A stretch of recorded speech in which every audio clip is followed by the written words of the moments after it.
مرحبا الحمد لله وكفى وسلام على عباده الذين اصطفى أما بعد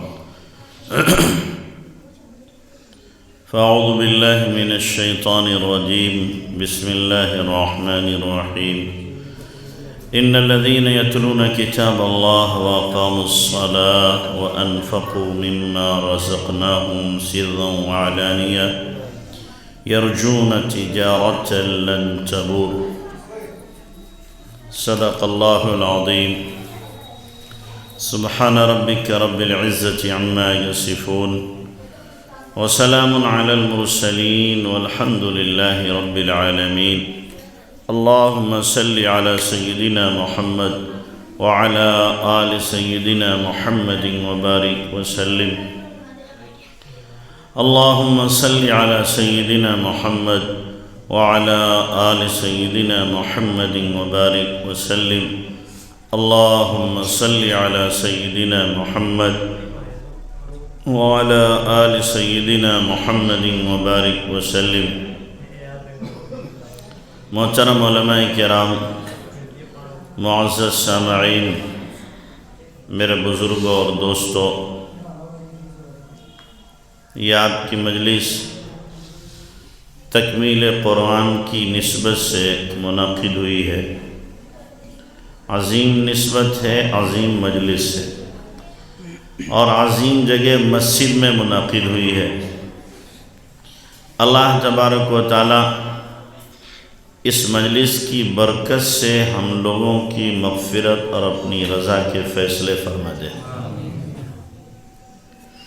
قرآن عظیم الشان ہے، اس کے پڑھنے والے، پڑھانے والے، سننے والے، سنانے والے اور کسی بھی طرح سے اس کی خدمت کرنے والے اللہ کی نگاہ میں محبوب اور مقبول بندے ہیں۔ اور اللہ کے نبی صلی اللہ علیہ وسلم نے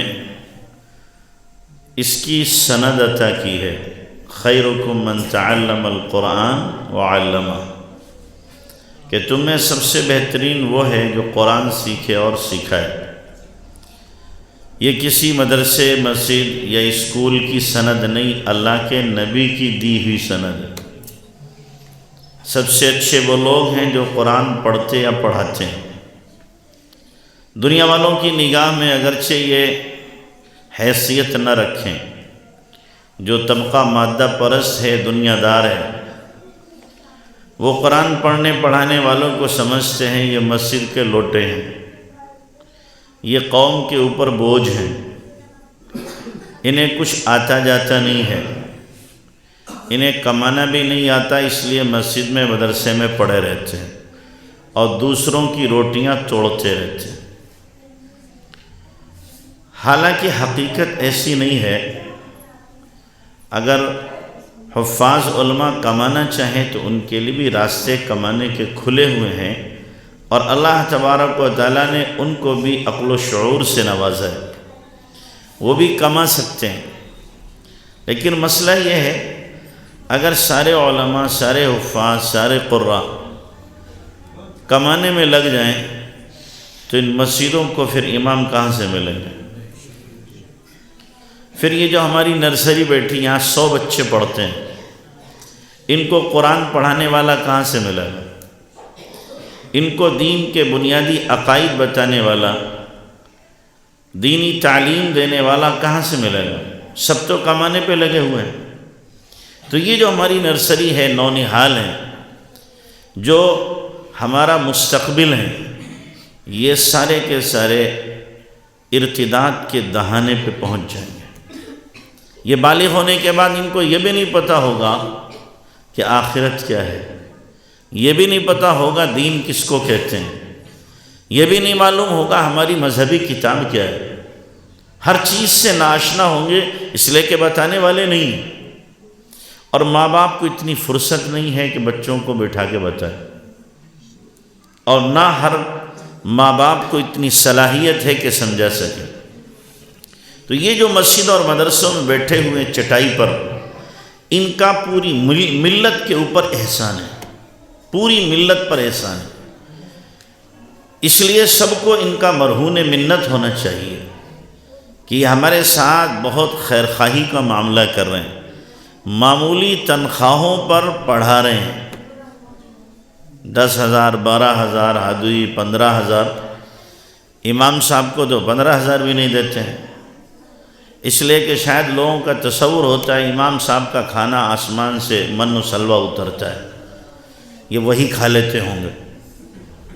ہاں، اپنے گھر کے ناشتے کا خرچہ 10,000 سے اوپر ہوتا ہے اور امام صاحب کو کل تنخواہ 10,000 دیتے ہیں، اس لیے کہ امام صاحب کے بچے بھی نہیں ہیں، بیوی بھی نہیں ہے، اکیلے امام صاحب، ان کا اکیلا پیٹ ہے، ایسے ہی ان کا پیٹ بھر جاتا ہوگا۔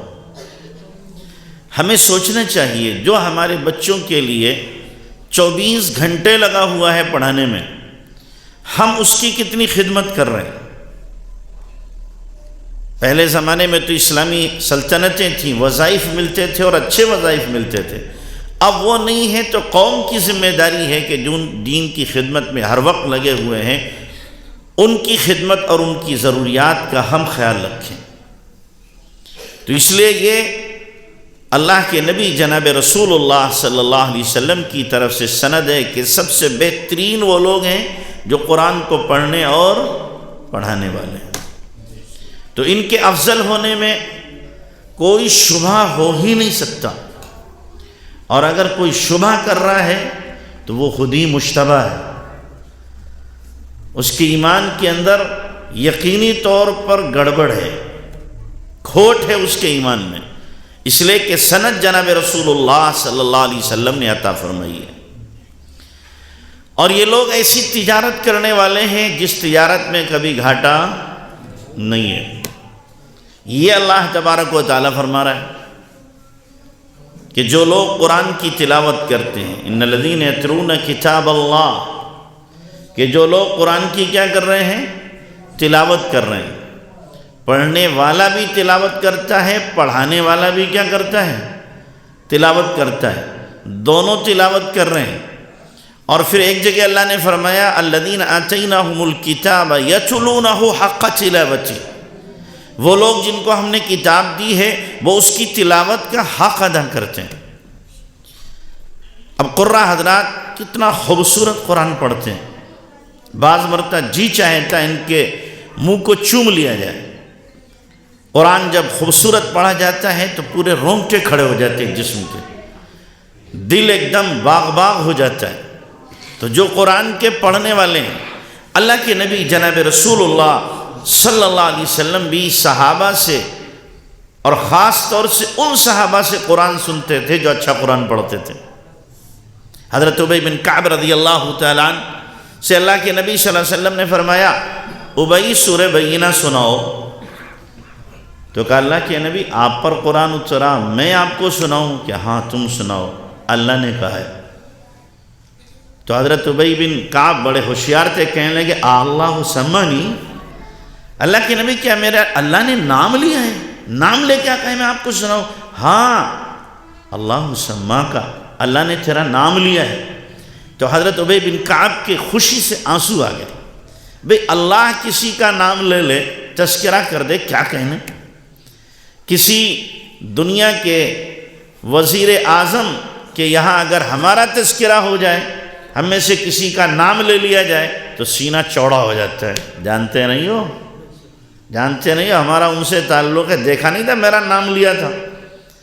آدمی کیا ہے؟ اس کو اپنی سب سے بڑی عزت اور سب سے بڑی کرامت کی چیز سمجھتا ہے۔ اللہ تبارک و تعالیٰ نام لے رہا ہے حضرت ابی بن کعب کا اپنے محبوب سے، محبوب ابی کا قرآن سنو۔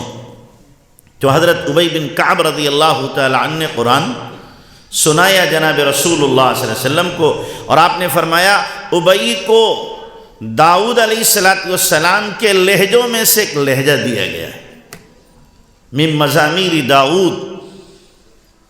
ایسے حضرت عبداللہ بن مسعود رضی اللہ عنہ بڑا پیارا قرآن پڑھتے تھے۔ ایک مرتبہ اللہ کے نبی صلی اللہ علیہ وسلم رات کے وقت میں مسجد نبوی میں آئے تو قرآن کے پڑھنے کی آواز آ رہی ہے، تو آپ قریب ہونے لگے اور فرمایا وَلْيَكُنْ عَبْدٍ، کاش کہ یہ عبداللہ بن مسعود ہوں۔ جب قریب پہنچے تو عبداللہ بن مسعود ہی قرآن کی تلاوت نماز میں کر رہے تھے۔ تو آپ نے فرمایا من شاء ان یقرأ القرآن فضا طریا فلیقرأ علی قراءۃ ام عبد، جو یہ چاہے کہ قرآن کو تر و تازہ جیسا اللہ نے اتارا ہے ویسا ہی پڑھے تو عبداللہ ابن مسعود کے لہجے میں قرآن پڑھے۔ تو آقا قرآن سنتے تھے صحابہ سے، اور آقا صلی اللہ علیہ وسلم مزہ لیتے تھے، اور خود جب آقا قرآن پڑھتے ہو تو اس کی شان ہی کچھ اور ہوگی۔ جس پر قرآن اترا ہو اور جس رب نے قرآن پڑھنا نبی کو سکھایا ہو، تو اللہ کے نبی صلی اللہ علیہ وسلم جب قرآن پڑھیں گے تو کیا لطف، کیا مزہ، کیا سرور، کیا کیف، کیا مستی صحابہ پر ہوتی ہوگی۔ پھر تو صحابہ یقینی طور پر جھومتے ہوں گے اور ان کے جی میں آتا ہوگا اللہ کے نبی قرآن پڑھتے رہیں اور ہم سنتے رہیں، اس لیے کہ اللہ کے نبی صلی اللہ علیہ وسلم سب سے زیادہ اوقاف کے جاننے والے، مدات کے جاننے والے، اور قرآن کے کیا ہے اتار چڑھاؤ کے جاننے والے، قرآن کے مفاہیم کو سمجھنے والے نبی علیہ السلام ہیں۔ آپ جس انداز سے قرآن پڑھیں گے کوئی دوسرا پڑھ ہی نہیں سکتا۔ تو اللہ کے نبی صلی اللہ علیہ وسلم خود قرآن پڑھتے تھے، صحابہ سے سنتے تھے، اور کبھی کبھی ایک ایک رکعت میں 6 7 7 پارے پڑھتے تھے۔ حدیث میں نہیں ہے کہ اللہ کے نبی نے سورہ بقرہ، سورہ آل عمران، سورہ نساء، سورہ مائدہ ایک ہی رکعت میں پڑھ لی، ایک ہی رکعت میں۔ اللہ کے نبی صلی اللہ علیہ وسلم کو خود کتنا مزہ آتا ہوگا کہ آپ علیہ السلام اتنی لمبی رکعت۔ کہ حضرت عباس رضی اللہ عنہ کہتے ہیں میں نے چاہا اللہ کے نبی کے ساتھ پڑھوں کہ میں تو نیت باندھے رہا، ایک رکعت میں تھک لیا، اللہ کے نبی جب سجدے میں گئے میں تو بھاگ لیا، یعنی اللہ کے نبی کا ساتھ نہیں دے سکے۔ حالانکہ حضرت عباس رضی اللہ عنہ بڑے مضبوط قوہ کے مالک تھے، بہت مضبوط قوہ تھے، لیکن نبی سے زیادہ طاقتور کوئی نہیں ہو سکتا۔ تو اللہ کے نبی صلی اللہ علیہ وسلم خوب تلاوت کرتے تھے۔ ہم بھی اپنا ذرا جائزہ لیں کہ ہم کتنی تلاوت کرتے ہیں۔ کہ ہم میں سے ہر ایک آدمی روزانہ ایک پارہ پڑھ لیتا ہے؟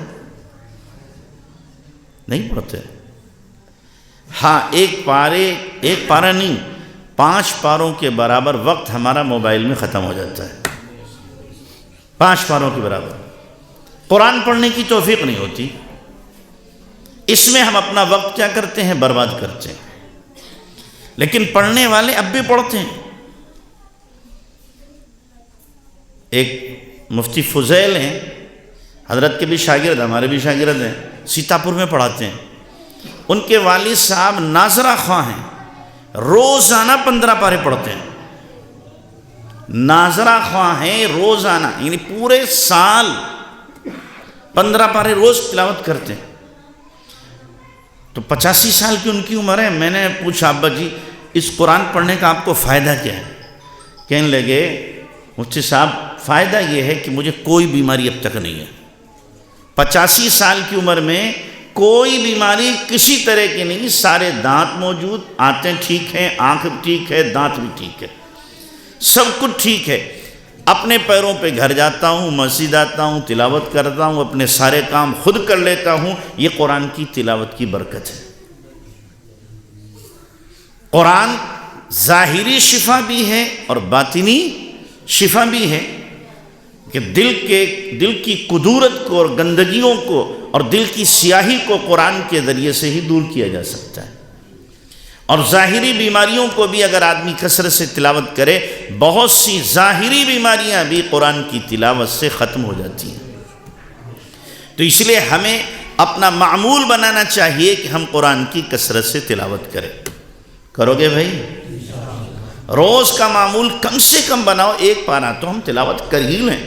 کیا رکھا ہے 1 پارے میں؟ جہاں بہت سارے کام ہو رہے ہیں، ناشتہ بھی، کھانا بھی، کاروبار بھی، سونا بھی، پیخانہ بھی، ملاقات بھی اور واٹس ایپ بھی، سارے کام جب ہیں تو ہم نے اس کو کام کیوں نہیں بنایا کہ تلاوت بھی تو ایک کام ہے جس سے میرا دل بھی سنور رہا ہے، آخرت بھی سنور رہی ہے، اللہ سے تعلق ہمارا قائم ہو رہا ہے۔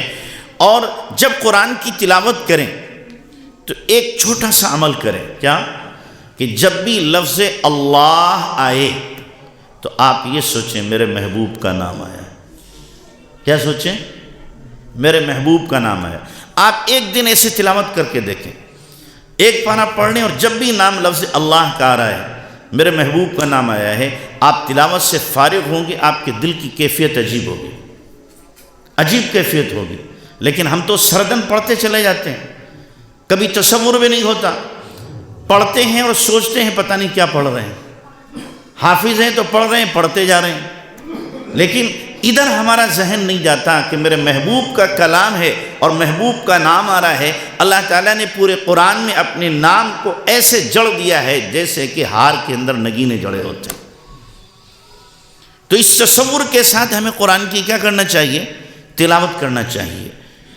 تو اللہ فرماتا ہے کہ جو لوگ قرآن کی تلاوت کرتے ہیں، اور دوسرا عمل بتایا اقاموا الصلاۃ، جو نماز کو کیا کرتے ہیں؟ قائم کرتے ہیں۔ اچھا، ہم اپنے گھروں کے اندر بھی یہ معمول بنائیں، صبح کو جب گھر والے نماز پڑھتے ہیں تو نماز کے ساتھ ہی سب کے ہاتھ میں قرآن بھی دو۔ اگر آپ کو خطرہ ہے کہ ہم یہاں پہ اشراق مسجد میں پڑھیں گے، گھر والے سو جائیں گے، تو مسجد میں اشراق مت پڑھو، فرض پڑھ کر کے آپ سیدھے گھر جاؤ، سب کو ہاتھ میں قرآن دو کہ تلاوت کرو بیٹھ کے۔ سارے گھر والے کیا کریں؟ قرآن کی تلاوت ایک ایک پارہ کریں، پھر سب کو تسبیح دو کہ تم استغفار کی اور تیسرے کلمے کی درود شریف کی تسبیح پڑھو۔ یہ گھر کا ماحول بناؤ، اس لیے کہ اس وقت کے جو حالات ہیں اور غیروں کی جو کوشش اور محنت ہے وہ ہمارے بچوں کو بددین بنانے کی ہے۔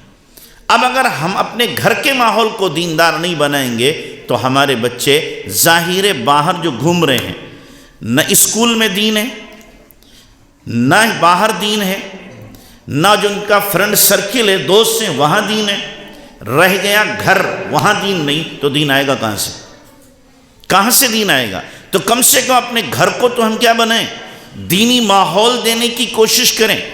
اللہ کرے ہمارا گھر کیسا بنے کہ عبادت کی وجہ سے مسجد ہو، اور نبی کی سنتوں پر عمل کی وجہ سے اور دین کے مذاکروں کی وجہ سے مدرسہ ہو، اور یہاں پر ذکر اذکار ہوتے ہو، اس کی وجہ سے خانقاہ ہو۔ تو ہمارے مسجد کا رخ کیا ہو؟ مسجد، مدرسہ، خانقاہ۔ ہمارا گھر ایسا جب بنے گا تو انشاءاللہ ہمارے بچے غیروں کی دستبرد سے محفوظ رہیں گے، غیر ان کے اوپر دست درازی نہیں کر سکیں گے، اور اگر کرنا بھی چاہیں گے تو ہمارا بچہ سینہ سپر ہو کے کھڑا ہو جائے گا کہ ہم اپنے ایمان کا سودا نہیں کر سکتے۔ تو ایسا ماحول بنانے کی ضرورت ہے۔ تو تلاوت گھر کے اندر ہو، جس گھر میں تلاوت ہوگی شیاطین وہاں سے خود ہی بھاگ جائیں گے، کسی دعا تعویذ کی ضرورت آپ کو نہیں پڑے گی۔ شیطان میں اتنی ہمت اور طاقت نہیں ہے کہ قرآن کا مقابلہ کر رہے، ہمت نہیں ہے، لیکن کثرت سے تلاوت کرنا پڑے گی۔ اور دوسرا کام فرمایا، جو تجارت میں گھاٹا نہ اٹھانے والے ہیں، اقاموا الصلاۃ، جو کیا کرتے ہیں؟ نماز کو قائم کرتے ہیں، نماز کو قائم کرتے ہیں۔ نماز کو قائم کرنا صرف یعنی آپ اپنی نماز پڑھیں، نماز پڑھیں بھی، نماز پڑھائیں بھی، ماحول بنائیں نماز کا۔ 90% طبقہ امت کا نماز سے غافل ہے، 10% نماز پڑھنے والے ہیں، ان 10% میں سے بھی مکمل سنت کے ساتھ نماز پڑھنے والے آپ کو مشکل سے 2-3% ملیں گے، 2-3%۔ معاف کریں کہ اکثر لوگ وہ ہیں کہ نماز میں جن کو کھڑا ہونے کا سلیقہ نہیں معلوم ہے کہ نماز میں کھڑا کیسے ہوا جائے، اتنا بیچ میں فاصلہ چھوڑ دیتے ہیں۔ ہاتھ اٹھائیں گے تو کوئی یوں کر رہا، کوئی یوں کر رہا، کوئی یوں کر رہا ہے، کوئی یوں۔ ہاتھ اٹھانے کا سلیقہ نہیں معلوم ہے، ہاتھ باندھنے کا سلیقہ نہیں معلوم ہے، کھڑے ہونے کا طریقہ نہیں معلوم ہے، کیا نماز پڑھنے؟ یاد رکھیں، جو عمل سنت کے خلاف ہوگا اللہ کے یہاں قابل قبول نہیں ہے۔ عمل وہی مقبول ہے جو سنت کے مطابق ہے اور جو سنت کے خلاف ہے وہ عمل ظاہر میں کتنا ہی خوبصورت ہو، اللہ کے یہاں وہ مردود ہے، کسی قابل نہیں ہے۔ تو اس لیے نماز کو قائم کرنے کی، اور اس میں یہ بھی داخل ہے کہ ہم اپنے گھر کے اندر نماز کا ماحول بنائیں۔ عام طور سے کیا ہوتا ہے، دادا جی تو نمازی ہیں اور پوتے بے نمازی ہیں۔ دادا جی تو آ رہے ہیں تہجد میں مسجد میں، وہ تہجد پڑھنے آتے ہیں، اشراق پڑھ کے جاتے ہیں، اور گھر میں سارے کے سارے بیل کی طرح پڑے سو رہے ہیں، ان کی فکر نہیں ہے۔ یہ جو دادا آ رہے ہیں ان کی نماز خود ان کو بچا نہیں سکے گی، یاد رکھنا، اس لیے کہ انہوں نے گھر والوں کی فکر نہیں کی ہے۔ انہیں مسجد میں تہجد پہ آنے کی ضرورت نہیں ہے، تہجد گھر میں پڑھو، اور فجر کے لیے سب کو جگاؤ ایک طرف سے، جو 10 سال کی عمر کے ان کو مسجد میں لے کے آؤ مرد، اور جو گھر میں عورتیں ہیں ان سے کہو کہ تم مصلی اپنے آباد کرو، اور جو نماز میں کوتاہی کرے سب سے زیادہ سختی اس کے اوپر کی جائے۔ صاف کہہ دو میرے گھر میں وہ رہے گا جو نماز پڑھے گا، جو نماز نہیں پڑھے گا اسے میرے گھر کے اندر رہنے کی اجازت نہیں ہے۔ اس میں کوتاہی برداشت نہیں کی جائے گی۔ عموماً یہ ہوتا ہے کہ باپ بیٹوں سے ڈرتا ہے، شوہر بیوی سے ڈرتا ہے، ماں بیٹیوں سے ڈرتی ہے، اور اسی طریقے سے بہوؤں سے ان کو نماز کے لیے نہیں گیا جاتا، اور کہہ دیا جاتا ہے کہ یہ تو ابھی جوان ہیں، چھوڑو انہیں۔ جوانی میں جب یہ گندی عادت پختہ ہوگی نماز چھوڑنے کی تو بڑھاپے میں بھی توفیق نہیں ہو سکے گی۔ تو اس لیے یہاں پر سب کو جگاؤ ایک طرف سے کہ سب کو نماز پڑھنا ہے، اور جو عورتیں خاص دنوں میں ہوتی ہیں جن دنوں میں نماز نہیں پڑھ پاتی ان سے کو تم بھی جاگو مصلی پہ بیٹھو وضو کر کے، ان کو بھی بٹھاؤ تاکہ گھر میں کسی کو پتہ بھی نہ چلے وہ کس حال میں ہے۔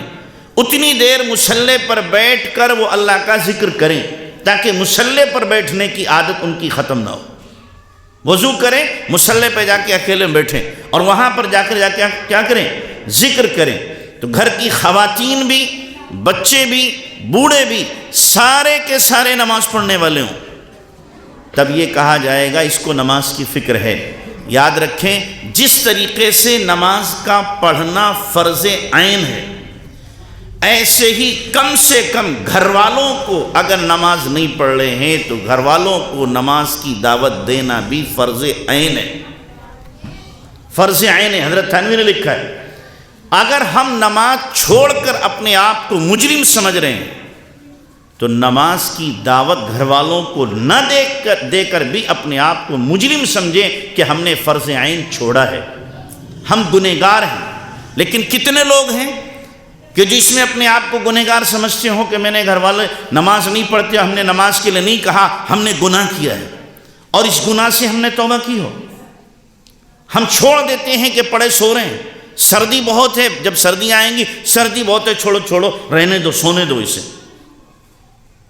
اگر ہمارا بیٹا جوان آگ میں کود رہا ہم برداشت کریں گے کہ جانے دو یہ خود جا رہا ہے؟ تب تو خود اگر نہیں اسے روک سکتے ہیں دوسروں کی مدد لیں گے۔ اور یہی بچہ نماز چھوڑ کر کے اللہ کا باقی نافرمان بن رہا ہے، جہنم میں کودنے کے لیے تیار ہے، ہمیں اس کی فکر کیوں نہیں ہوتی؟ اس کو بھی تو بچانا چاہیے اس سے ہمیں۔ تو اس لیے نماز کی پابندی لازم ہے، جس نماز کا حکم اللہ نے سینکڑوں جگہ قرآن میں دیا ہو اور جس پر اللہ نے کامیابی کا وعدہ کیا ہو، اسی نماز سے غفلت ہے۔ قد افلح المؤمنون الذین هم فی صلاتهم خاشعون، کامیاب ہو گئے وہ ایمان والے جو اپنی نماز میں خشوع و خضوع اختیار کرنے والے ہیں۔ تو اس لیے نماز سے غفلت یہ بربادی ہے۔ فَوَيْلٌ لِّلْمُصَلِّينَ الَّذِينَ هُمْ عَنْ صَلَاتِهِمْ سَاهُونَ، ہلاکت و بربادی ہے ان لوگوں کے لیے جو اپنی نماز سے غافل ہیں۔ نماز سے جو غافل ہے اس کے لیے بربادی ہے، نماز میں جو غافل ہے اس کے لیے بربادی کا حکم نہیں ہے، وہ کوتاہی ہے، غفلت ہے، اسے دور کرے۔ لیکن نماز سے غافل یعنی کبھی پڑھی، کبھی چھوڑ دی، کبھی سوتا رہا اور اس کی قضا بھی نہیں کی، یہ نماز سے غافل ہے۔ اس کے لیے فرمایا یہ ویل ہے، ہلاکت ہے، بربادی ہے، تباہی ہے اس کے لیے۔ اس سے بڑی بات اور کیا ہو سکتی ہے کہ اللہ کے نبی جناب رسول اللہ صلی اللہ علیہ وسلم فرما رہے ہوں جو جان بوجھ کے نماز چھوڑ دے اس نے اسلامی حدود کو کراس کر کے کفر کی حدود میں قدم رکھ دیا ہے۔ اس سے بڑی اور کیا بات ہو سکتی ہے؟ تو اس لیے طے کریں کہ ہمیں گھر کے ہر فرد کو نمازی بنانا ہے۔ بناؤ گے بھائی؟ یا خالی تقریری سننے آئے ہو؟ یہاں سے کچھ عزم کر کے جاؤ، ارادہ کر کے جاؤ کہ ہمیں اپنے گھر کے ماحول کو انشاءاللہ بدلنا ہے، اور جو اب تک کی کوتاہی اور غفلت ہوئی ہے اللہ ہماری وہ کوتاہی اور غفلت کو معاف کر دے۔ تیسری چیز اللہ تعالیٰ نے فرمایا کہ ہم نے جو ان کو مال دیا ہے وہ اس میں سے خرچ کرتے ہیں۔ مال میں سے کیا کرتے ہیں؟ وَأَنفَقُوا مِمَّا رَزَقْنَاهُمْ سِرًّا وَعَلَانِيَةً، خرچ کرتے ہیں ہمارے عطا کردہ مال میں سے کھلم کھلا بھی اور چھپا کر بھی، دونوں طرح خرچ کرتے ہیں۔ فرض کو آدمی زکوٰۃ دے کھلم کھلا، نفلی صدقات اگر کہیں تحریز نہیں ہے تو چھپا کر کے دے، اور اگر تحریز ہے دوسروں کو ابھارنا ہے تو دکھا کے دے تاکہ دوسروں کو بھی کیا ہو جائے؟ شوق پیدا ہو جائے۔ تو راہ خدا میں مال خرچ کرنا، راہ خدا میں مال خرچ کرنا ان لوگوں کے لیے ہے اللہ کا وعدہ کہ وہ ایسی تجارت کی امید رکھتے ہیں جس میں کوئی گھاٹا اور نقصان نہیں ہے۔ یا شادی میں خرچ کرنے پہ وعدہ ہے؟ آپ کہہ رہے ہو گے شادی بھی تو راہ خدا ہے۔ ہاں، شادی بھی راہ خدا ہے کہ لمبے چوڑے ولیمے کرو، لمبے چوڑے جہیز دو، لمبی چوڑی منگنی کرو، لمبی چوڑی کیا ہے دوسری رسومات کرو، اس میں یہ بھی راہ خدا ہے۔ لمبی لمبی باراتیں لے کے جاؤ، یہ بھی ہے کہ جس بندے سے آپ مسجد مدرسے کے لیے کسی یتیم بیوہ مسکین کے لیے مانگیں تو دے گا 1000 روپیہ بہت، اور اسی کی جب شادی ہوگی تو ماشاءاللہ اب گڈیوں پہ گڈیاں کھل رہی ہیں، 10 لاکھ 20 لاکھ 50 لاکھ خرچ کر رہے ہیں، 8 لاکھ کا شادی حال کر رہے ہیں لوگ۔ 8 لاکھ کا کیا؟ شادی حال، اتنا لمبا چوڑا خرچہ۔ یہاں پر کیا ہے؟ اب سخاوت کے سارے ریکارڈ ٹوٹ جائیں گے، بلکہ سخاوت سے آگے بڑھ کر فضول خرچی کر کے شیطان سے ہاتھ ملائیں گے، ہم بھی تمہارے بھائی بند ہیں۔ ان المبذرین کانوا اخوان الشیاطین، کہ فضول خرچی کرنے والے شیطان کے بھائی ہیں جو فضول خرچی کر رہے ہیں۔ تو شادیوں میں کس قدر فضول خرچی ہوتی ہے؟ کروڑ روپیہ اب تو خرچ کیا جا رہا ہے، لاکھوں سے متجاوز ہو گئے۔ ہمارے شہر مراد آباد میں ایک منگنی میں 6 کروڑ خرچ ہوئے، منگنی میں 6 کروڑ خرچ کیے۔ لڑکے کو ½ کلو سونے کی چین دی، میں نے کہا غلامی کا طوق پہنا دیا بیچارے کو۔ کیا بنا دیا؟ غلامی کا طوق پہنایا، ½ کلو سونے کی چین۔ تو اب کروڑوں لوگ منگنی میں خرچ کر رہے ہیں، منگنیاں شادی حالوں میں ہو رہی ہیں، دونوں مجرم ہیں، لڑکی والے بھی لڑکے والے بھی، دونوں مجرم ہیں۔ جس منگنی کا تصور دین میں کچھ تھا ہی نہیں، صرف اتنا تھا لڑکے والا اپنا پیغام پہنچا دے کہ تمہاری بیٹی سے ہم اپنے بیٹے کی یا اپنی شادی کرنا چاہ رہے ہیں، بس اتنا سا تھا، اس پر کروڑوں خرچ کیا جا رہا ہے۔ کیا خدا کو منہ نہیں دکھانا ان لوگوں کو؟ کیا حساب نہیں دینا ہے مال کا؟ جب یہ تصور ذہن سے نکل جاتا ہے کہ ہمیں اللہ کو حساب بھی دینا اس مال کا، تبھی آدمی ایسے اللے تللے خرچ کرتا ہے۔ جب یہ تصور ہو کہ مجھے پائی کا حساب دینا ہوگا تو آدمی حساب سے خرچ کرے گا، فضول خرچی نہیں کرے گا، ضرورت کے مطابق خرچ کرے گا۔ تو آج شادیوں میں لاکھوں کروڑوں خرچ کر رہے ہیں، 500 باراتی، 400 باراتی۔ آج ہمارا چچیرا بھائی آیا تھا کل سامان لینے کے لیے، کچھ اس کی بہن کی شادی ہے، تو کہا پہلے انہوں نے کہا ہم آئیں گے 50 آدمی، پھر کہا آئیں گے 100 آدمی، پھر کہا آئیں گے 150 آدمی، پھر کہا آئیں گے 200 آدمی، اب کہاں آئیں گے 300 آدمی، تو کہنے لگا 350 کا میں نے انتظام کیا ہے، 50 اور بڑھ سکتے ہیں۔ یہ صورتحال ہے۔ یہ باراتی جا رہے ہیں یا ڈاکو جا رہی ہے؟ خدا کا خوف نکل گیا لوگوں کے دلوں سے۔ میں کیا کرتا ہوں، یہ باراتی مہمان کس کے ہوتے ہیں؟ لڑکی والوں کے، لڑکے والوں کے؟ بولو بھائی کس کے مہمان ہوتے ہیں؟ لڑکے والوں کے ہوتے ہیں نا۔ کہتے بھی ہیں ہمارے مہمان آئیں گے اور تیرے دسترخوان پر کھائیں گے۔ مہمان ہمارے ہیں، کھائیں گے تمہارے ہاں۔ اب قاری نوشاد نے ہمیں بلایا کہ مہمان آپ ہمارے ہیں لیکن کھائیں جا کے آگے سلیم پور میں، کھانا وہاں ملے گا۔ تو ہم کہیں گے بس شاباش قاری صاحب، بہت اچھا۔ یہی تو کر رہے ہیں ہم کہ نہیں کر رہے ہیں کہ مہمان ہمارے، کھائیں گے تمہارے دسترخوان پر۔ اس سے بڑی بے غیرتی اور بے حیائی کیا ہو سکتی ہے کہ دوسرے کے دسترخوان پر اپنے مہمان کو لے کے پہنچ جاؤ۔ تمہیں کھلانا ہے براتیوں کو 200 500 1000 کو کھلانا ہے، اپنے دروازے سے کھلا کر کے لے جاؤ کہ چلو نکاح میں شرکت کے لیے چلنا ہے۔ دوسروں پر بوجھ کیوں بنے؟ کہیں تصور ہے بارات کا؟ بارات کا کہیں تصور دین میں ہے؟ ہم نے یہ خود ساختہ رسم کی ہے۔ اس لیے خدا کے واسطے بچاؤ اس سے اپنے آپ کو، ورنہ جتنی بے حیائی ہو رہی ہے ہمارے سماج میں، اس سے کئی گنا زیادہ آگے بڑھے گی۔ مالدار لوگ کر لیتے ہیں، متوسط طبقہ بھی کر لیتا ہے، لیکن جو غریب بچیاں وہ کہاں سے اس کے باپ لائے، اس کے بھائی کہاں سے لائے؟ آپ کو یقین نہیں آئے گا، میرے پاس لڑکیوں کا فون آیا ہے کہ ہمارا بھائی کہہ رہا ہے تو کسی کے ساتھ بھاگ کیوں نہیں جاتی۔ میرے پاس خود فون آیا کہ تو بھاگ جا کسی کے ساتھ، ہمارے پاس پیسے نہیں ہیں تیری شادی کرنے کے لیے۔ جو بھائی اپنی بہن کی سب سے زیادہ حفاظت کرنے والا اور ڈھال بنا ہوا تھا، آج وہی بھائی ہماری ان کرتوتوں کی وجہ سے اور رسومات کی وجہ سے اپنے بھائی اپنی بہن کی عزت کو لٹانے پر تیار ہے۔ سنیں گے لیکن کریں گے نہیں، سنیں گے لیکن مانیں گے نہیں کہ مول صاحب تم کہتے رہو، ہم سنتے رہیں گے، لیکن کرنا وہ ہے جو ہمارے خاندان میں ہوتا چلا آیا ہے، وہ ہوگا۔ تو آپ جتنے بیٹھے آپ تو طے کرو کہ انشاءاللہ بارات میں نہیں جائیں گے۔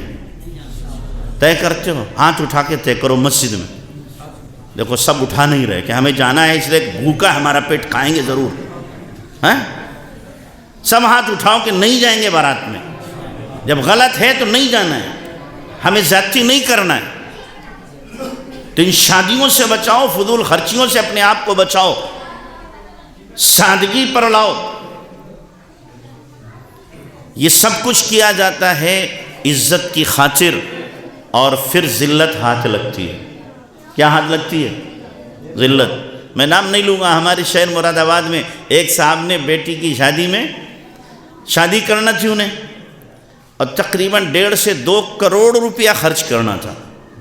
1.5 سے 2 کروڑ صرف سگائی میں انہوں نے سوئفٹ گاڑی دی اور ایکٹیوا دی، اور اس کے بعد کیش بہت سارا دیا اور بہت سارا سامان دیا۔ اب شادی کا جب مسئلہ آیا، صبح کو شادی ہونا تھی، 95 بکرے منگائے، مڈھے میں 4000 آدمیوں کو کھلایا۔ لڑکی کی شادی ہے، اور لڑکی کی شادی میں جو لوگوں کا کھانا تھا وہ 10,000 کا، تو 95 بکرے منگائے انہوں نے، اور 6 کنٹل کبابوں کا گوشت کٹوایا، 10 کنٹل مرغے کا منگوایا انہوں نے، یہ سارا منگوا لیا۔ 2 لاکھ کا بیٹی کو لہنگا چنری وہ منگایا، پورا محلہ سجوا لیا کہ صبح کو شادی ہے۔ اب بیٹی کہنے لگی میں پاپا جا رہی ہوں بیوٹی پارلر۔ اب بیوٹی پارلر میں گئی تو گئی، وہ اپنے یار کے ساتھ بھاگ گئی، اپنے یار کے ساتھ بھاگ گئی۔ کارڈ انہیں جو بنوائے تھے وی آئی پی کارڈ، وہ 4000 روپے کا ایک کارڈ تھا، 4000 کا ایک کارڈ تھا، جس میں 2 چاندی کی کٹوریاں رکھی تھی، تانبے کے پترے پہ پتہ لکھوایا تھا، تو 4000 کا ایک کارڈ بنوایا تھا انہوں نے۔ کتنا خرچ کیا ہوگا؟ اور لڑکی چلی گئی۔ اب لڑکے والے آئے، ابٹن ہوتا ہے، اور دوسرے بہت ساری رسومات ہوتی ہیں، لڑکی کہاں کہ آ رہی کئی گھنٹے گزر گئے لیکن نہیں آئی، وہ آتی کیسے؟ وہ تو اپنے موج کے لیے چلی گئی تھی، وہ صبح تک نہیں آئی، اگلے دن اس نے اپنے دوست کے ساتھ نکاح کر لیا۔ یہ سب خرچ کیوں کر رہے تھے؟ عزت کے لیے نا، کہ ہمیں عزت ملے گی، واہ واہ ہوگی، لوگ کہیں گے کیا شاندار شادی کی جی، کمال کر دیا آپ نے، ماشاءاللہ کمال کر دیا۔ لو جی کمال ہو گیا، کمال ہو گیا، منہ دکھانے کے قابل نہیں رہے۔ اٹیک پڑ گیا، 2 دن آئی سی یو میں رہے بھرتی، 2 دن آئی سی یو میں رہے، اس لیے کہ قرآن کہہ رہا ہے وَمَن يُهِنِ اللَّهُ فَمَا لَهُ مِن مُكْرِمٍ، اللہ جسے ذلیل کرے اسے کوئی عزت نہیں دے سکتا۔ تم جھوٹی عزتوں کی خاطر یہ سب کچھ کر رہے ہو، ہم دکھائیں گے عزت اور ذلت کسے کہتے ہیں۔ تو اس لیے اپنی ان حرکتوں سے باز آؤ۔ صرف شادیاں ہی نہیں ہیں خرچ کرنے کا ایک مصرف، اور بھی بہت سارے مصارف ہیں خرچ کرنے کے لیے، ان پر اپنے مال کو خرچ کرو۔ کہ اللہ نے اسی لیے دولت دی ہے کہ ساری دولت کو شادیوں میں لٹا دو اور کوئی مصرف نہیں رہے گا خرچ کرنے کا۔ آپ مسجد مدرسے میں نہیں دے رہے ہو، اسکول بنوا دو کوئی بچیوں کے لیے، کوئی کالج کھلوا دو، آپ کے پاس دولت ہے۔ ہماری بچیاں جو غیروں کے یہاں جا کر کے اپنے ایمان کو بیچ رہی ہیں اور اپنی حیا کو تار تار کر رہی ہیں، اس سے تو محفوظ رہیں۔ یہ صرف یہی ایک مصرف رہ گیا شادیوں میں خرچ کرنے کا۔ تو جس اللہ نے دولت دی ہے، یاد رکھنا وہ اللہ دولت چھین بھی سکتا ہے۔ نان شبینہ کا محتاج بنا دیتا ہے، آدمی دوسروں کے ٹکڑوں پر پھر جیتا ہے جب اللہ تعالیٰ کی نگاہ پھرتی ہے، منہ دکھانے کے قابل نہیں رہتا۔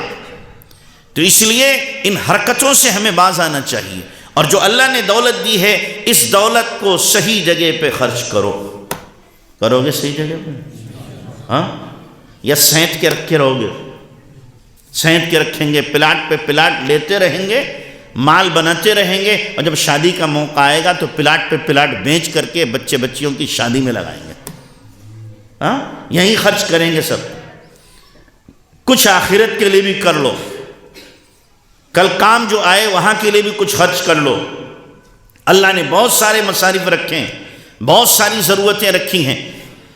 کوئی ایسا کام کر کے جاؤ کہ آپ قبر میں پہنچ چکے ہو اور ایصال ثواب آپ کو ہو رہا ہو، آپ کے نامہ اعمال کا کھاتا کھلا رہے مرنے کے باوجود۔ ایسے کام کر کے جاؤ، اور ایسے بہت سارے کام ہیں، بہت سارے ایسے کام ہیں۔ مسجد مدرسوں کا بنوا دینا، کسی بچے کو پڑھا دینا، اس کا سارا خرچہ اٹھا لیا۔ مان لو ایک بچہ پڑھ رہا ہے، آپ نے کہا میں اس کا خرچہ اٹھاؤں گا، 1000-2000 روپے مہینے کا خرچہ ہے، وہ ناظرے سے لے کر کے حافظ بنتا ہے، قاری بنتا ہے، عالم بنتا ہے، مفتی بنتا ہے۔ اس ایک نے پڑھا، اب پڑھانا شروع کرتا ہے، اس نے 100 کو پڑھایا، ان 100 نے 1000 کو پڑھایا، آگے چین جو چلے گی قیامت تک چلتی رہے گی۔ ہم مر جائیں گے لیکن ثواب کیا ہے؟ پہنچتا رہے گا۔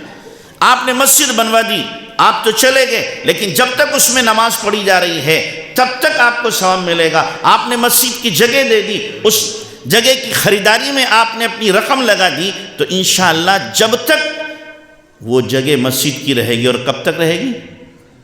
10 سال، قیامت تک رہے گی، تو قیامت تک ثواب ملے گا۔ کب تک ملے گا؟ قیامت تک ثواب ملتا رہے گا۔ تو اس لیے ان جگہوں پر اپنے مال کو خرچ کرو۔ اب یہ پاس کا پڑھو، سوچ رہے ہیں مسجد والے یہ پلاٹ لے لیں پاس کا 200 گز کا، کہاں سے لیں؟ ہے ہی نہ پاس میں، ضرورت ہے لینے کی، آپ کہیں گے میرے پاس ہے نہیں۔ قسم اللہ کی میں کہتا ہوں، آپ جتنے بیٹھے ہو نا، اگر آپ کے پاس ہیں اس پلاٹ کو خرید سکتے ہو، اتنا اللہ نے دیا ہے، لیکن راہ خدا میں خرچ کرنے کے لیے دل مٹھی میں آ جاتا ہے۔ دل کیا ہے؟ مٹھی میں آ جاتا ہے، کیسے جی یہاں خرچ کر دے۔ ہاں، وہی خرچ کرنا ہو، اللہ نہ کرے بیماری ہو جائے تو 4 لاکھ 6 لاکھ ڈاکٹر کو بڑی خوشی سے دے کے یار ڈاکٹر صاحب آپ کا شکریہ، ہمارا بیمار مریض ٹھیک ہو گیا، وہاں پہ خرچ کر دیں گے۔ داماد کو گاڑی دینا ہو 4 ویلر تو وہاں پر 6 لاکھ کی گاڑی لے کر کے کیا کریں گے؟ دے دیں گے داماد کو، چاہے بعد میں وہ گاڑی ہی اس کی مصیبت کا ذریعہ بن جائے، اللہ نہ کرے، وہاں گاڑی دے دیں گے۔ لیکن خدا کے گھر کو بنانے کے لیے، زمین خریدنے کے لیے ہمارا ہاتھ تنگ ہو جاتا ہے، تنگ ہو جاتا ہے، جبکہ اللہ تعالیٰ کیا فرما رہا ہے؟ کہ جو لوگ راہ خدا میں خرچ کرتے ہیں ان کی مثال کیسی ہے؟ کمثل حبۃ انبتت سبع سنابل فی کل سنبلۃ مئۃ حبۃ، جیسے کہ ایک دانہ زمین میں ڈالا اسے 7 بالیں نکلی، ہر بال میں 100 دانے، ایک دانے سے 700 دانے۔ واللہ یضاعف لمن یشاء، اور اللہ جتنا چاہتا ہے بڑھاتا چلا جاتا ہے، کوئی حد نہیں، کوئی انتہا نہیں۔ یہاں پر تو وعدے ہیں کہ جب موقع ملے آدمی موقع کی تلاش میں رہے کہ ہمارا مال صحیح مصرف میں لگ جائے۔ باہر سے چندہ لینے والے آ رہے ہیں، ان کا کوئی گارنٹی نہیں صحیح ہے کہ غلط ہے، لیکن اپنے قصبے کے اندر اگر ضرورت ہے مسجد کی، مدرسے کی، کسی یتیم کی مدد کرنے کی، تو اس کو سب سے پہلے آپ دیکھو، اس تقاضے کو سب سے پہلے آپ پورا کرو۔ تو یہاں پر ضرورت ہے اس تقاضے کو پورا کرنا آپ لوگوں کی ذمہ داری ہے کہ جتنے کی یہ جگہ ملے اس کو خریدو اور مسجد کو کشادہ کرو۔ اب ماشاءاللہ 100 بچے پڑھ رہے ہیں، کتنے؟ 100 بچے یہاں پڑھنے بڑی بات ہے۔ بڑے بڑے مدرسوں میں 100 بچے نہیں ہوتے، اور آپ کی اس مسجد میں 100 بچے بچیاں پڑھ رہے ہیں۔ اب مولانا افتخار صاحب کتنی محنت کر رہے ہوں گے، فجر بعد بھی پڑھاتے ہیں، عصر بعد بھی پڑھاتے ہیں، مغرب بعد پڑھاتے ہیں، عشاء بعد پڑھاتے ہیں، یہ ان کی محنت ہے۔ جب مسجد کشادہ ہو جائے گی تو انشاءاللہ اور بچے آئیں گے، استاد بھی بڑھ جائیں گے اور پڑھانا بھی آسان ہوگا، اور پھر مسجد میں دوسرے پروگرام بھی ہو سکتے ہیں۔ تو اس لیے آپ کی ذمہ داری میں داخل ہے۔ صحابہ کرام کو جب کبھی ایسا موقع ملتا تھا تو صحابہ کرام بڑھ چڑھ کے حصہ لیا کرتے تھے۔ غزوہ تبوک کے موقع پر حضرت عثمان غنی رضی اللہ تعالی عنہ نے کتنا دیا؟ اتنا دیا کہ اللہ کے نبی صلی اللہ علیہ وسلم خوش ہو کے فرمانے لگے، آج کے بعد عثمان کو جنت میں جانے سے کوئی چیز روک نہیں سکتی، یہ گیا جنت میں۔ حضرت عبد الرحمن بن عوف رضی اللہ عنہ نے 3 لشکر کا سامان دیا، 3 لشکر کا، 30,000 فوج تھی، 30,000 میں سے 10,000 فوج کو انہوں نے تیار کر کے دیا، یعنی ان کی سواریاں بھی، اسلحے بھی، زاد راہ بھی، تمام چیزیں تیار کر کے دی۔ اور جو دیتا ہے وہ اللہ سے لیتا ہے، جو دیتا ہے وہ اللہ سے لیتا ہے۔ یہ تو سودا ہے اللہ سے، یہ اللہ سے کاروبار ہے، اس ہاتھ دو اس ہاتھ لے لو، جو چاہے اس پر عمل کر کے دیکھ لے۔ راہ خدا میں خرچ کرنے والے کا آج تک پیسہ گھٹا نہیں ہے۔ ہاں، کچہریوں کے چکر لگانے والوں کے تو گھٹ گئے، سود اور قرض لے کر شادیاں کرنے والوں کے تو گھٹ گئے، اسپتالوں میں بھرتی ہو کر وہاں تو گھٹے ہیں، لیکن راہ خدا میں کوئی خرچ کرتا ہو اور اس کا مال گھٹ جائے، ایک مثال نہیں پیش کی جا سکتی۔ کیوں؟ اس لیے کہ اللہ کا وعدہ ہے، اور ان اللہ لا یخلف المیعاد، اللہ اپنے وعدے میں سچا ہے، وعدہ خلافی نہیں کرتا۔ اللہ کہہ رہا ہم بدلہ دیں گے تو اللہ دے گا۔ من ذا الذی یقرض اللہ قرضا حسنا فیضاعفہ لہ اضعافا کثیرہ واللہ یقبض ویبسط، کون ہے جو اللہ کو قرضہ دے اور اللہ کئی گنا بڑھا کر کے اسے واپس کرے؟ تو اللہ قرآن میں وعدہ کر رہا ہے، اللہ قرآن میں صاف فرما رہا ہے، یمحق اللہ الربا ویربی صدقات، اللہ سود کو مٹاتا ہے اور صدقے کو بڑھاتا ہے۔ بظاہر عقل اس کے خلاف کہتی ہے، سود میں 100 روپیہ دے 110 ہو گیا، اور صدقہ 10 روپیہ دیا تو 90 ہو گیا۔ کتنا ہو گیا؟ 90۔ ہماری عقل یہ کہہ رہی ہے صدقے سے گھٹ رہا ہے، سود سے بڑھ رہا ہے، قرآن کہہ رہا نہیں، صدقے سے بڑھ رہا ہے، سود سے گھٹ رہا ہے، اور جو چاہے تجربہ کر کے دیکھ لے۔ تو اس لیے ہمیں چاہیے کہ ہم اپنے مال کا ایک خاص حصہ راہ خدا میں لگائیں۔ لگاؤ گے بھائی؟ اس جگہ کو خریدو گے انشاءاللہ؟ خریدو گے نا؟ جتنا دل چاہ رہا اس سے زیادہ دو، جتنا دل چاہ رہا ہے۔ اور میں یقیناً کہتا ہوں آپ ادھر دو گے، 1 سال نہیں گزرے گا اللہ اس کا کئی گنا بڑھا کر کے دے گا۔ اور یہ میں نہیں کہہ رہا، اللہ کا قرآن کہہ رہا ہے، اللہ کے نبی فرما رہے ہیں، کتنی بلائیں، کتنی آفتیں، کتنی مصیبتیں ٹل جائیں گی، آپ کو کیا معلوم؟ اللہ کے نبی صلی اللہ علیہ وسلم نے فرمایا بادروا بالصدقہ فإن البلایا لا يتخطاها، صدقے میں جلدی کرو، اس لیے کہ بلائیں صدقے سے آگے بڑھ ہی نہیں سکتی، صدقے سے آگے نہیں جا سکتی۔ تو اس لیے میں آپ سے گزارش کروں گا کہ اپنی جو کمائی ہے اس کمائی میں سے خاص کرو کہ اتنا مجھے راہ خدا میں نکال. زکوٰۃ کے علاوہ بات کر رہا ہوں. زکوٰۃ تو 2.5% دینا ہے. مان لو آپ مہینے میں 20,000 روپے کماتے ہیں, اس میں سے طے کرو کہ 5%, 10% مجھے نفلی صدقہ نکالنا ہے اللہ کے راستے کے لیے.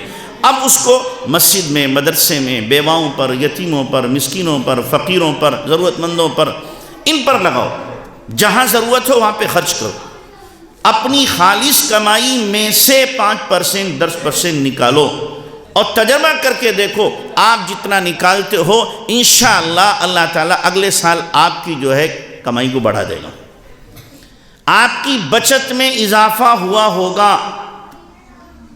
پچھلے سال میں کم رہا ہوگا, اس سال آپ کرو گے اس سے زیادہ اللہ تعالیٰ بڑھا دے گا. جو چاہے تجربہ کر کے دیکھ لے. اور بہت سے ایسے لوگ ہیں, ایک ہمارے جاننے والے ہیں, وہ اپنی کمائی کا 25% اللہ کے راستے میں خرچ کرتے ہیں. کتنا؟ 100 میں سے 25 روپیہ نکال دیتے ہیں. تو پہلے نوکری کرتے تھے, اب ایکسپورٹ کرتے ہیں. اب کیا کر رہے ہیں؟ ایکسپورٹ کر رہے ہیں. اب مہینے میں لاکھوں کما رہے ہیں وہ, اور جتنا کماتے ہیں 25% نکال دیتے ہیں. تو اللہ تبارک تعالیٰ ہر سال ان کے کاروبار کو بڑھا رہا ہے. یہ تو اللہ سے سودا ہے. کس سے سودا ہے بھائی؟ اللہ سے. کرو گے اس کام کو انشاءاللہ؟ اپنی کمائی میں سے خاص نکالو, اور اس مسجد کو لینے کے لیے آپ خود بخود تیار ہو, اور امام صاحب سے بھی رابطہ کرو, کمیٹی والے بھی تیار ہوں, اور اس کا بھرپور تعاون کرو کہ یہ جگہ ہم لوگ خرید رہے ہیں. کرو گے کوشش انشاءاللہ؟ اللہ تعالیٰ ہم سب کو عمل کی توفیق عطا فرمائے. وآخر دعوانا ان الحمدللہ رب العالمین.